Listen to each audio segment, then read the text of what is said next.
அனைவருக்கும் திண்டிவன ராஜாவின் வணக்கம். நாம எந்த தலைப்பை பத்தி இப்ப பார்க்க போறோம் அப்படின்னா, வாதி இறந்ததினால், வாரிசு வழக்கை நடத்தாததினால், பிரதிவாதி அபேட்மெண்ட் பெட்டிஷன் செய்வது எப்படி என்ற தலைப்பை பத்தி தான் நம்ம இப்ப பார்க்க போறோம். அதுக்கு முன்னாடி ஒரு அசல் வழக்கு எவ்வாறு ஸ்டெப் பை ஸ்டெப்பா நீதிமன்றம் நடத்துகிறது என்ற தகவலை முன்னாடி சொல்லலான்னு சொல்லிட்டு இருக்கேன். ஏன்னா இந்த தகவலை நம்ம நேயர்கள் தெரிஞ்சுக்கிட்டீங்கன்னாக தான் ஒரு அசல் வழக்கை எப்படி நடத்துவது என்ற தகவல் ரொம்ப முக்கியமா இருக்குது. இந்த தகவலை தெரிஞ்சுக்கிட்ட பிறகு அபேட்மெண்ட் பெட்டிஷன் இந்த மனுவை தாக்கல் செய்கிறத பற்றி இந்த காணொலியில் நான் பதிவிடுறேன். உங்களுக்கெல்லாம் தெரிஞ்ச விஷயம்தான். சிபிசி ஆக்டு 1908 இயற்றப்பட்டது. இதில் மொத்த பிரிவுகள் 158 பிரிவுகள் இருக்குது. இதில் மொத்த கட்டளைகள் பார்த்தீங்கன்னா 51 கட்டளைகள் இருக்குது.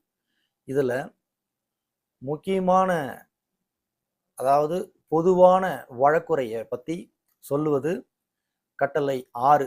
இதில் மொத்த விதிகள் பார்த்தீங்கன்னா 18 விதிகள் இருக்குது. நேயர்கள் கட்டளை 6ஐயும் அதில் இருக்கின்ற மொத்த விதிகள் 18ஐயும் படித்து பார்த்துக்குங்க. அடுத்ததாக கட்டளை 7, அதில் மொத்த விதிகள் பார்த்தீங்கன்னா 18. ஒரு அசல் வழக்க வாதி பிரதிவாதி மேல எப்படியெல்லாம் வழக்குரையில எந்தெந்த விஷயங்கள் இடம்பெறணும் அப்படின்றத சொல்றது தான் கட்டளை 7. மொத்த விதிகள் 18.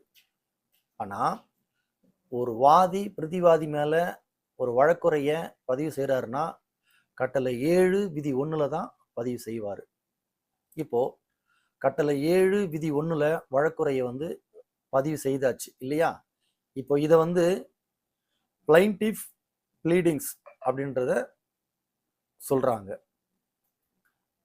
அடுத்ததா பாத்தீங்கன்னா கட்டளை 5 விதிகள் பாத்தீங்கன்னா 30 விதிகள் அதெல்லாம் இருக்கு.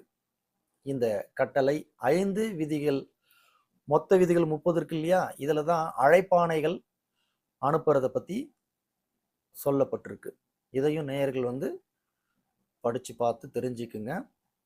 அடுத்ததா பாத்தீங்கன்னா இப்போ வாதி வழக்குரைய கட்டளை 7 விதி 1ல தாக்கல் செய்யறாரு இல்லையா?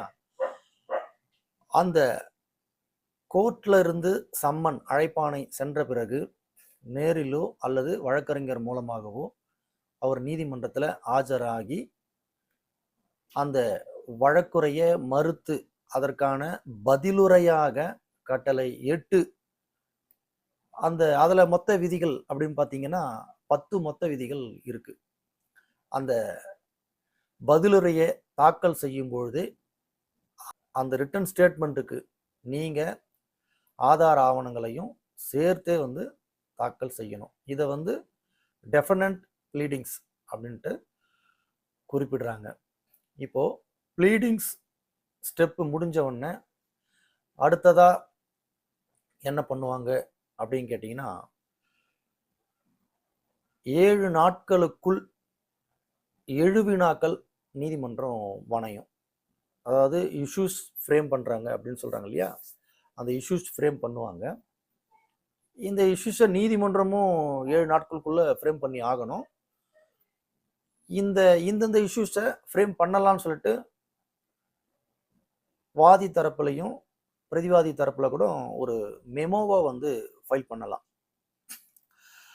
அப்படி 7 வினாக்களை இப்படி வணையலான்னு சொல்லிட்டு வாதி சைடில் கொடுக்குற அந்த மெமோவின்படி 7 வினாக்கள் வணையப்படுவது உண்டு. நீதிமன்றமும் இஷ்யூஸை வணையப்படுவது உண்டு. அடுத்ததா என்ன செய்யும் அப்படின்னு பார்த்தீங்கன்னா வாதி சைடில் இருந்து எவிடன்ஸ் எடுப்பாங்க. அந்த எவிடன்ஸ் எடுக்கும்பொழுது பிரதிவாதி தரப்புல இருந்து குறுக்கு விசாரணையை வந்து செய்யலாம். பிரதிவாதி சைடில் எவிடன்ஸ் எடுப்பாங்க. அந்த பிரதிவாதி சைடில் எடுக்கிற எவிடன்ஸை வாதி சைடில் குறுக்கு விசாரணையை வந்து செய்வாங்க. இப்போ அடுத்ததா வாதி சைடும் பிரதிவாதி சைடும் ஓரல் ஆர்குமெண்ட்டு, ரிட்டன் ஆர்குமெண்ட்டு செய்வாங்க. இது முடிஞ்ச பிறகு கட்டளை 20, அதில் மொத்த விதிகள் 20 இருக்கு. தீர்ப்புரை வந்து கட்டளை 20ல் தீர்ப்புரை வந்து வழங்குவாங்க. தீர்ப்புரை வழங்கிய தேதியிலிருந்து சுமார் ஒரு 15 தினத்திற்குள் தீர்ப்பாணையும் வந்து அவையறிய பகரப்படும். இப்படி தான் வந்து ஒரு ஓஎஸ் அசல் வழக்கானது ஸ்டெப் பை ஸ்டெப்பாக வந்து நடத்தப்படுகிறது. அடுத்ததாக நம்ம வந்து இப்போ தலைப்புக்குள்ளே போவோம். வாதி இறந்ததினால், வாரிசு வழக்கை நடத்தாததினால் பிரதிவாதி அபேட்மெண்ட் பெட்டிஷன் செய்வது எப்படி? இந்த தலைப்பு உருவாவதற்கு காரணம் என்னன்னு கேட்டிங்கன்னா, ஒரு உண்மை சம்பவம். மதுரை மாவட்டம் யானை ஒத்தக்கடை பகுதியை சேர்ந்த எஸ்.என். ராஜேந்திரன் என்பவர் சி.எஸ். ராஜாமணி மற்றும் 6 நபர்கள் மீது மதுரை 3வது கூடுதல் சார்பு நீதிமன்றத்தில் ஒரு சிவில் வழக்கு, பாக பிரிவினை வழக்கு தொடுக்கிறார். அந்த வழக்கு எண் வந்து பார்த்தீங்கன்னா OS 349/2022.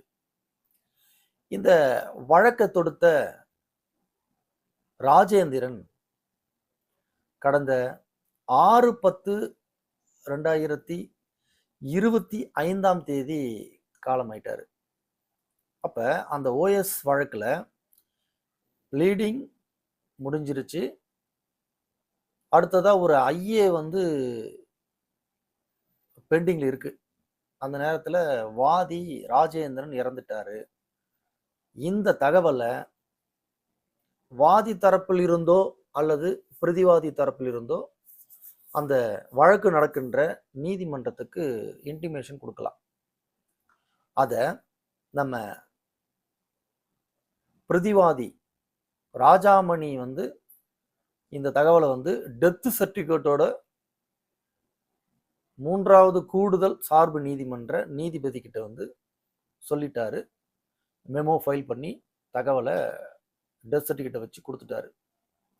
ஆனால் அந்த OS நம்பர் 349/2022 வழக்கில் ஆஜரான வக்கீலோ அல்லது அந்த வாதியினுடைய வாரிசுகளோ நீதிமன்றத்தில் ஆஜராகி அந்த வழக்கை தொடர்ச்சியாக நடத்துறதுக்கு முன் வரவில்லை. அதனால பிரதிவாதி என்ன பண்றாரு, நம்மகிட்ட வராரு. நம்ம பாதிக்கப்பட்டோர் கழகத்தை நாடுறாரு. வந்து மேற்படி பதிவிட்ட சம்பவத்தை வந்து சொல்றாரு. தான் மேல வந்து இப்படி ஒரு பாக பிரிவினை வழக்கு வந்து பொய்யாக புனையப்பட்டுள்ளது. அவர் பாக பிரிவினை கேட்கின்ற அந்த தாவா சொத்தானது எங்க அம்மா இன்னொருத்தர்கிட்ட வந்து கிரயமா வாங்கின சொத்து. அதை எனக்கு வந்து அவங்க வந்து தானமா வந்து எழுதி கொடுத்துட்டாங்க. இதுல வந்து பங்கு கேட்டு என் மீதும் என்னுடைய சகோதரிகள் மீதும் ராஜேந்திரன் வந்து வாதி வந்து வழக்கிட்டு இருக்காரு. இது நிலைக்கத்தக்கதான வழக்கல்ல. ஆனா இப்போ வாதியும் இறந்துட்டாரு. வாதியுடைய வழக்கறிஞர் ஆஜராகல, வாதியுடைய வாரிசுகளும் ஆஜராகல. இந்த வழக்கை முடிவுக்கு கொண்டு வருது எப்படின்னு சொல்லிட்டு நம்ம பாதிக்கப்பட்டோர் கழகத்தை வந்து நாடுறாரு. அவருக்கு ஒரு வழக்கறிஞர் இருந்திருக்காரு. ஆனால் அந்த வழக்கில் அவருக்கு இன்ட்ரெஸ்ட் இல்லாததுனால அந்த வழக்கில் இருந்து அவர் என்ஓசி கொடுத்துட்டாரு. என்ஓசி கொடுத்துட்டு விலகிட்டாரு. அப்போ இது வந்து நம்மக்கிட்ட சொல்லும் போது நாம் என்ன பண்ணோம், சிபிசி ஆக்ட் 1908 கட்டளை 22 அதில் விதி 4 உள்விதி 3 படி ஒரு பெட்டிஷன் தாக்கல் பண்ணுங்க, பெட்டிஷனும் சத்தியபிரமாணம் தாக்கல் பண்ணுங்க. வாதி இறந்து வழக்கறிஞரோ வாரிசுதாரர்களோ ஆஜராகலை அப்படின்னும் போது கிட்டத்தட்ட காலவரையறை 150 நாள். 150 நாளுக்கு பிறகு அந்த வழக்கை வந்து அந்த நீதிமன்றம் விசாரணைக்கு எடுத்துக்கொள்ளக்கூடாது, விசாரணையும் செய்யக்கூடாது, டிஸ்மிஸ் தான் செய்யணும் அப்படின்ற அந்த பாயிண்ட்டை வந்து நம்ம வந்து ராஜாமணி அவர்களுக்கு நம்ம சொல்லி மனுவும் செய்து கொடுத்தோம். கட்டளை 22 விதி 4 உள்விதி 3 என்ன சொல்லுது அப்படின்றத நான் உங்களுக்கு சொல்றேன் பாருங்க. விதி 4 உள்விதி 3 அதற்கென வரையப்பட்ட காலத்திற்குள் 1வது கிளை விதியின் கீழ் மனு எதுவும் செய்யப்படவில்லை எனில் அந்த வழக்கு மரணமுற்ற தற்காப்பினரை பொறுத்த மட்டில் கைவிடப்பட வேண்டும் அப்படின்னு அந்த விதியில சொல்லப்பட்டிருக்கு. இந்த விதியின்படி தான் வாதியினுடைய வழக்கறிஞரோ வாரிசுதாரர்களோ முன்னிலைப்படவில்லை என்றால் நீதிமன்றமே அந்த வழக்கை டிஸ்மிஸ் செஞ்சுருக்கணும் அப்படின்னு சொல்லி அவருக்கு ஒரு மனுவை வந்து தயார் செய்து கொடுத்தோம். அதே மாதிரி ராஜாமணி ஐயா வந்து அந்த 3வது கூடுதல் சார்பு நீதிமன்ற நீதிபதி கிட்ட கடந்த மாதம் 27/3/2026 இந்த அபேட்மெண்ட் பெட்டிஷனை வந்து கொடுத்துருக்காரு. அதை வாங்கி பார்த்த நீதிபதி பாஸ் ஓவர்னு சொல்லியிருக்காரு. மீண்டும் இந்த வழக்கு வந்து அழைக்கப்பட்டிருக்கு. நம்ம ராஜாமணி போய் ஆஜரான பிறகு என்ன மனு அப்படின்னு சொல்லிட்டு நீதிபதி கேட்டிருக்காரு. அது ராஜாமணி அவர்கள் வந்து இல்லைங்க, வாதி வந்து இறந்துட்டாருன்னு சொல்லிட்டு நானே உங்களுக்கு மெமோ மூலமாக இன்டிமேஷன் கொடுத்தேன், கிட்டத்தட்ட 150 நாட்கள் வந்து முடிஞ்சிருச்சு, அதனால் இந்த வழக்கை வந்து அபேட்மெண்ட் பண்ணுங்க அப்படின்றத மனு கொடுத்துருக்கேன். வாதி வழக்கறிஞர் ஆஜராகலை, வாதியுடைய வாரிசுதாரர்களும் ஆஜராகலை, அதனால் அர்த்தமற்ற விசாரணையில் இந்த வழக்கு நடந்துட்டு இருக்கு அப்படின்னு சொல்லிட்டு தன்னுடைய வாதத்தை வந்து எடுத்து சொல்லியிருக்காரு. உடனே இந்த வாதத்தை கேட்ட 3வது கூடுதல் சார்பு நீதிபதி அவர்கள் இந்த வழக்கை வந்து டிஸ்மிஸ் செய்கிறேன் அப்படின்னு சொல்லிட்டு கடந்த 27/3/2026 இந்த ஓஎஸ் வழக்கை வந்து டிஸ்மிஸ் செஞ்சிருக்காரு. அதன் பிறகு அந்த மனுவை கூட பிரதிவாதிக்கிட்டே ராஜாமணி கிட்ட திருப்பி கொடுத்துட்டு இருக்காரு. இந்த வழக்கு டிஸ்மிஸ் செய்யப்பட்டாலும் பின்வரும் காலங்களில் ரெஸ்டோர் பெட்டிஷன் போடலான்றதையும் அந்த டிஸ்மிஸ்ல அவர் குறிப்பிட்டிருக்காரு. ஆனால் இது போல இந்த நீதிமன்றம் பிறப்பித்திருக்கிற இந்த டிஸ்மிஸ்ல இந்த பகுதியை வந்து நம்ம பார்க்கும்போது